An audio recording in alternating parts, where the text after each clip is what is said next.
What is up, YouTube? My gosh, it's been a long time since I've posted anything for you guys. Sorry about that. But I'm back. I'm showing you guys the Cadlight's rimless tank, which is back to being a planted tank. As you can see, I don't even know how many times I've gone back and forth between freshwater and saltwater with this tank, but I know it's been a lot. But this time I'm trying an Iwagumi setup, meaning you're only using stone as the hardscape, and then the goal is to use a limited number of plant species and fish species as well to kind of create that minimalist look to the tank. So for fish, I have 7 harlequin rasboras. You can see them swimming in and out. And let's see, I've got 3 rummy-nosed tetras right here. I did have a lot more of those guys, but they died, so only 3 made it. I guess they're a little bit more sensitive than the rasboras are.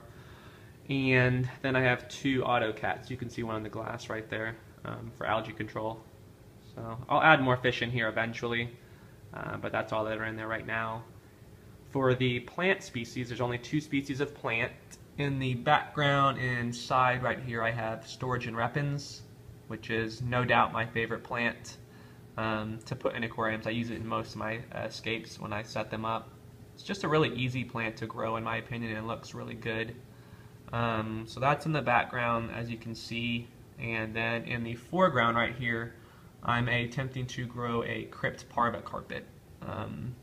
I've attempted to do this in the past and didn't have much luck with it, but I'm giving it another go. We'll see how it does. I'm using a little bit smaller grain of substrate. This is contra soil, the extra fine brown type, which is really pretty actually. It kind of surprised me. I'm glad I went with brown instead of black. So I'm hoping with the smaller grain size the plants root in a little bit faster and take off a little faster as well. There is no CO2 on this tank though, so I know the growth could be faster with CO2, but I just didn't feel like setting it up.